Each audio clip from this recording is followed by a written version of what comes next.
All people have the right to be safe and free from violence, but people with disability do not enjoy this right. They are at high risk of experiencing violence, abuse, and neglect, and violence against them often goes unrecognized or addressed. You told me that people with disability are subject to many forms of violence that others may not experience, including forced sterilisation, violence in institutions, sexual and reproductive rights violations, restrictive practices, seclusion and restraint, and deprivation of liberty. Because of the closed nature of many of the places where people with disability live means that violence is often difficult to detect, investigate, and prosecute. The lack of access to information about rights, complaint processes, and effective independent advocacy means people with disability don't always recognise when their rights are not being upheld. And people with disability are often highly dependent on others for care, so might be unwilling or unable to report abuse from others who care for them.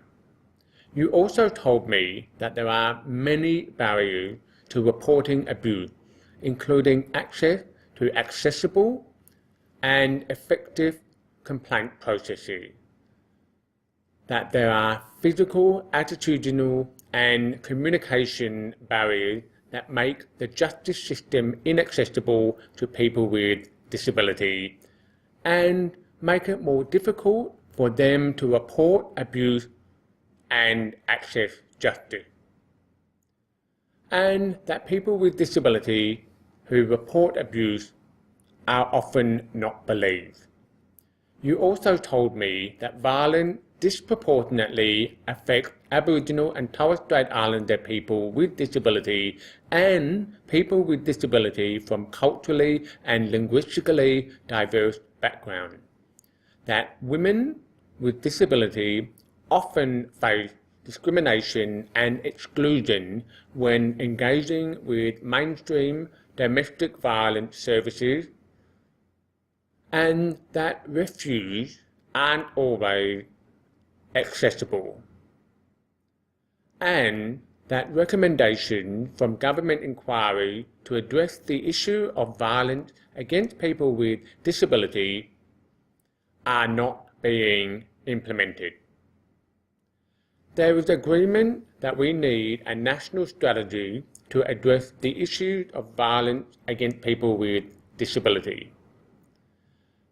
There is support for the approach of the National Disability Insurance Scheme Quality and Safeguard Framework, but concern that this will not address the issue of violence because it only covers NDIS participants, not all people with disability. There is a need for appropriate high-quality services that people with disability can access if they are unsafe or at risk of violence, and support to ensure people can give evidence about their experiences of abuse and neglect and access justice.